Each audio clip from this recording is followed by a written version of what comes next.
Hey guys, welcome to me reacting to I attempted my first Pokemon Nuzlocke by Jaden Animations. Now, I have not seen this video, but I do know what the Nuzlocke run is. Apparently, if a Pokemon dies, then you lose that Pokemon for the entire game. And some people are doing that with World of Light for Smash, so that's how I sort of know it. But yeah, anyways, guys, we're links in the description. Make sure to subscribe to J Animations, description. Anyways, let's get right into it. Within the Pokemon community, there's a set of self-imposed rules you can add to the games to make them more challenging, called a Pokemon Nuzlocke. You can only catch the first Pokemon you run into per route. If a Pokemon faints, it dies, and you can't use it anymore. And you have to nickname your Pokemon to get more attached to them. That means if you aren't careful, you can technically lose a Pokemon game under those conditions. I've wanted to do a Nuzlocke for the longest time. I've started a couple in the past, but never actually got to finish any because busy. But today's the day that all changes. I decided to make a video on my first full attempt at a Pokemon Ruby Nuzlocke. Wait, so that means you animated a video about you doing the Pokemon Nuzlocke, so you basically just did the Pokemon Nuzlocke, but at the same time, you had to do this video, so how much time do you have? Let's see how it went. After breaking free from the back of the moving truck my mom stuffed me in and introducing myself to the neighbor Brendan, the kid that I always thought was a monkey said that he heard screaming up ahead. Professor Birch is getting mauled by a level 2 Poochyena, so I let his Torchic out and she scratches the crap out of it. He gifts me Torchic for rescuing him, and I name her Teriyaki, my first Pokemon. Walking up the route more, I run into Brendan, who challenges me to a battle, where Teriyaki proceeds to also scratch the crap out of his Mudkip. Good job, Teriyaki, you're 2 for 2, doing great. Professor Birch gives me 5 Pokeballs, and the Nuzlocke has officially started. I walked back up to catch my first Pokemon and ran into a Zigzagoon. Alright, not the best, but I can work with this. You know, I think we're gonna have a really awesome adventure. Dude! So Teriyaki one-shotted Zigzagoon with a critical hit scratch, but whatever. Contain your murder a little bit, alright, guy? Route 102 is right around the corner, and that's where I was able to catch Corn the Seedot. Look at us, couple of friends ready to take on the Hoenn region together. After watching the weird kid Wally struggle to catch his first Pokemon, I continued on to Route 104 and found a little Talo in the grass. Aggressive and screams and hungry? Oh yeah. What the hell is that? I know your name. In Petalburg Forest, a Team Magma grunt jumps some random professor, so Ari and Teriyaki peck his eyes out. Oh, hello, Shroomish. I'm gonna name you Onion. I make it to Rustboro, and while getting ready to take on Roxanne's gym, Teriyaki kills another Zigzagoon I was about to catch. What's your problem with Zigzagoons, dude? But it turned out alright, because she also ended up evolving. Onion was able to destroy Roxanne with ease, and we got our first gym badge. Exiting the gym, we catch a glance that Team Magma is up to no good again. Something about the scorching earth or something. And this old man exclaims that they stole his Pico. Here's your dog. Also, you're coming with me. The mayor thanks me by turning me into his errand boy, and I arrive in Dewford to give a letter to Steven. Alright, what do we got? I've never played any of the Pokemon games, so I have no idea what's going on. So that's the main reason why. I mean, I know the Pokemon, but I don't know what's going on. Ugh. Oh, isn't that a legendary? Okay, chomps. After finding Steven, it was time to take on Brawly, the next gym leader. Ari's a stone-cold killer and easily earned MVP in that fight. Things were going well. 2 badges in, and the team is looking good. On my way to the next city, I caught a tentacle on the beach. Squidward. And after beating Team Magma and Brendan again in Slateport, it was time again to get ready for the gym battle with Watson. But as I was fighting some trainers, Chomps the Mawile got electrocuted a bit too hard and was killed.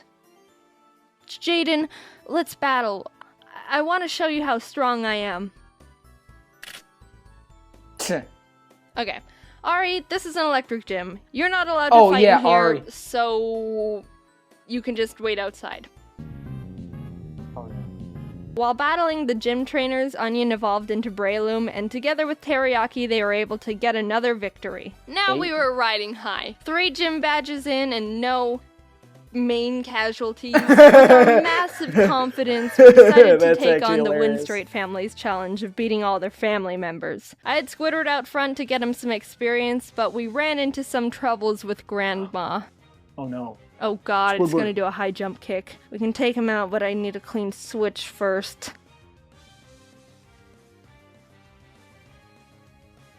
What? You're gonna let it die? So I had to sacrifice Hushchild the Whismer, but honestly that was the safest move to ensure no one else died. Goodbye, Hushchild. No! You might be missed. While we were heading to Fall Arbor, fighting some trainers, Ari evolved. Oh, look at my big bird. Oh, look at you. Hey. We were almost to town, but we had to get through the sooty grass on 113. Oh, jeez. Alright, Barf, get in there with the rest of them. I walked into Meteor Falls to see Team Aqua and Team Magma arguing about water and rocks. Can I go? So get over here, Zubat. They kept complaining and I had to go up the volcano they were blocking to fight Maxie, the Team Magma leader. That was a hard fight. Onion and Teriyaki were able to take out his Mightyena and Camerupt, but his Golbat hit hard. I ended up having to switch in Ari and double team up to win the battle. Not the most honorable of strategies, but it worked and we're moving on. On the way down the volcano, I ran into a mat shop. Oh, hello there, Chad. What? You're a female? Did I stutter? We arrived in Lava Ridge Town and started getting through Flannery's gym. During that time, Squidward was almost killed by a Fury swiping Kecleon. Fury swipes. Oh my gosh, that does a lot of damage. Stop! But when it came time to battle, he pulled his weight and more. Honestly, with the team, there wasn't much I could have done to Flannery's fire Pokemon, but Squidward came in clutch by learning Bubble Beam, and it was all over for her. Badge 4, under our belt. Brendan met up with us outside the gym to give us goggles so we could walk in the sandstorms. I found a claw fossil, and Anorith was born. I didn't know what to name it, so my friend named him Gary. Now it was time for the 5th gym. After some training, Chad evolved into Machoke, and the team was leveled up. I started the battle with Ari, and after realizing I was in trouble... Yeah, that doesn't do a lot of damage. I managed to squeak by with more double teams. Ari was barely able to take out the first slacking, so when the second, stronger one came out, I knew I had to use a different strategy. I brought out Onion to leech seed it and try and get more chip damage in, which worked, but he was also killed by Slacking's Facade, which I thought he could take. Chad was able to finish off the rest of the fight, but that was the first death that actually hurt. No! I'm not crying. Onion. Someone's just chopping onions in here. But with every down, there's a up, and Corn stepped up and was ready to fill Onion's spot. While passing through Mauville again, Watson asked us to help him turn off the city's generator, and while down there I found a Magnemite. Do you want to come with?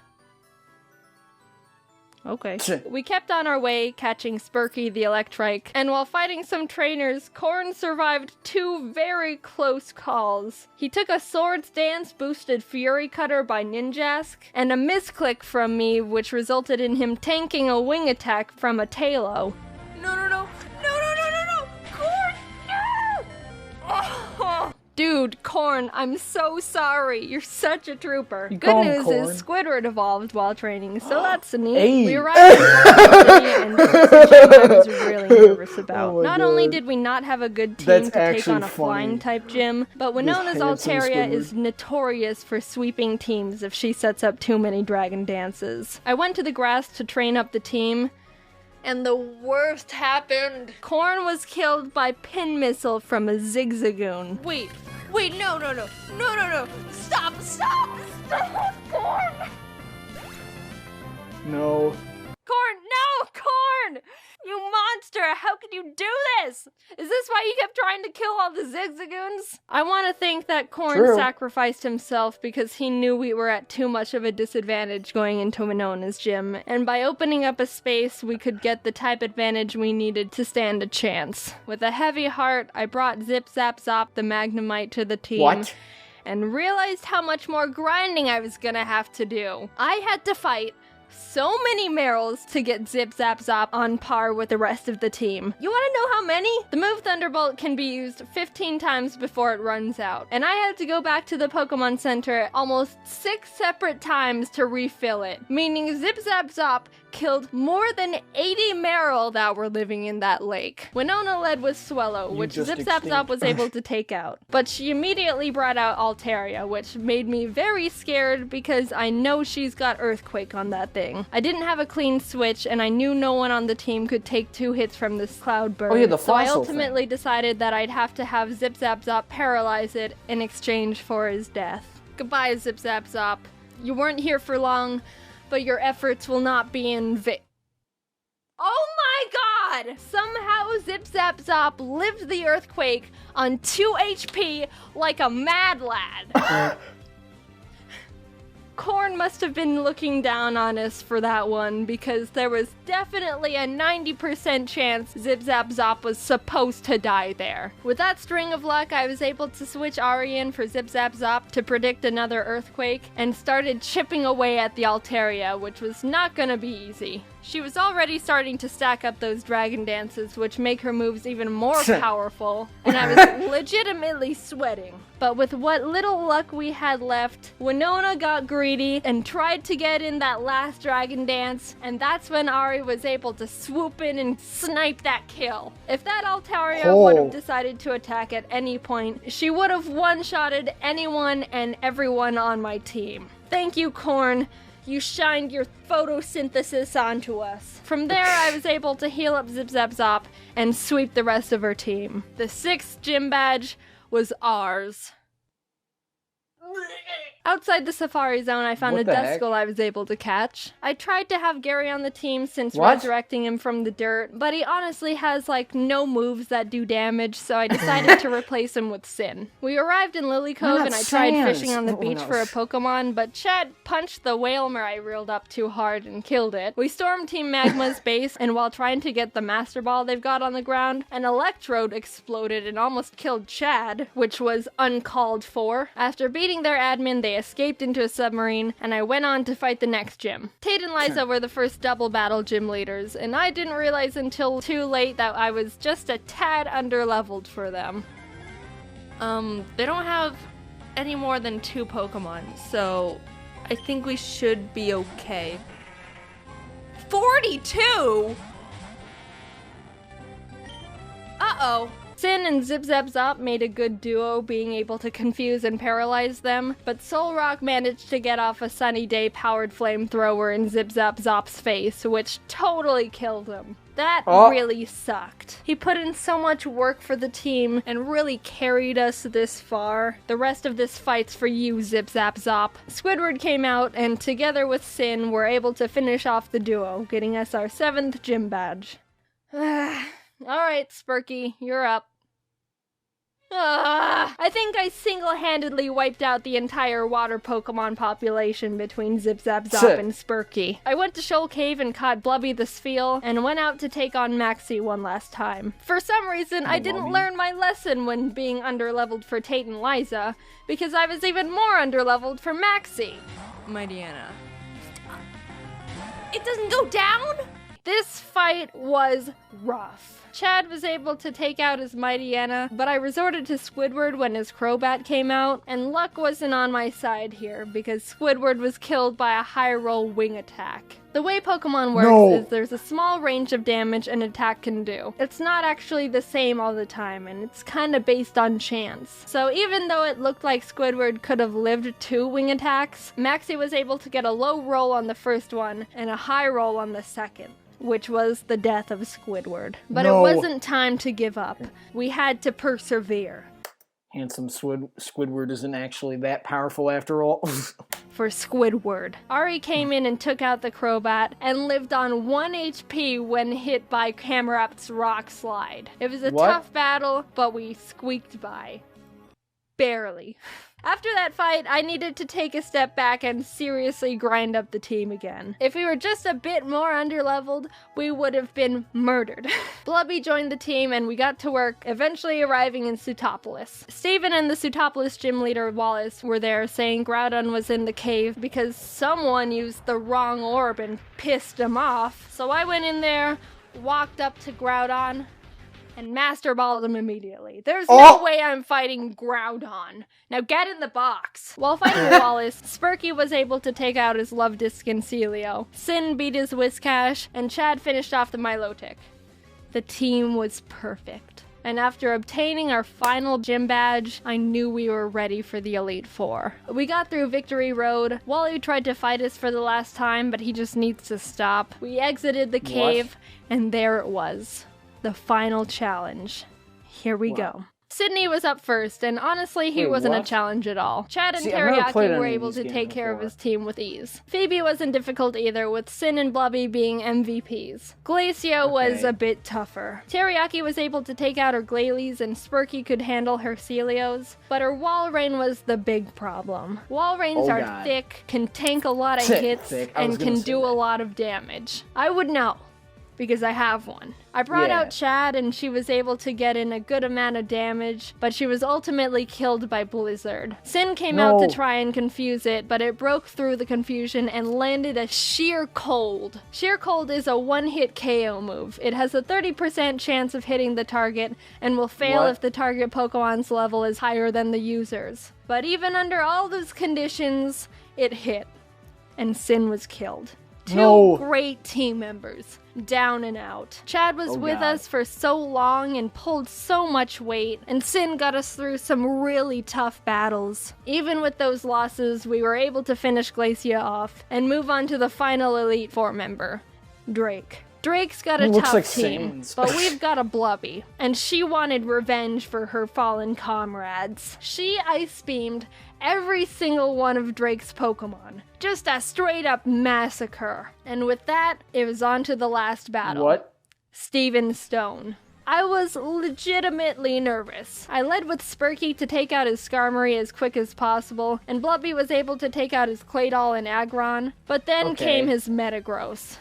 This might be the end. Metagross is Steven's strongest Pokemon, so I needed to hinder it as much as I could before it started doing serious damage. I knew his Metagross had Earthquake, which would definitely take out most of my team, so I had to have Spurky Kamikaze to get a paralysis off. Blubby came out again, and after a lot of hard work, finally beat the Metagross by spamming Surf. Teriyaki was able to finish his Cradily, and his final Pokemon was Armaldo, Gary's final revenge for getting booted from the team. I brought out Blubby because Teriyaki was pretty weakened, and after realizing she gets two-shotted by him, I knew she was gonna have to die. So with a heavy heart, Blubby pulled off her last Surf, getting Armaldo in the red, and was killed.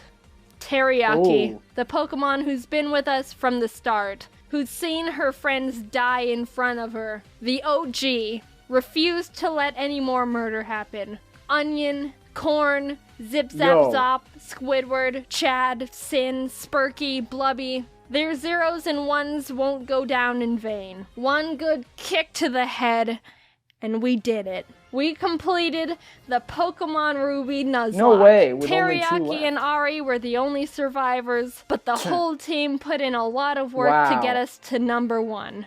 A cheers to the true Mad Lads. This was really cool. Honestly, this was such a cool video. I liked it. I really did. Honestly, this was really good. But yeah, anyways, guys, I'm going to this episode. Leave a like and subscribe to my channel. I'm going to see you in the next one. Bye!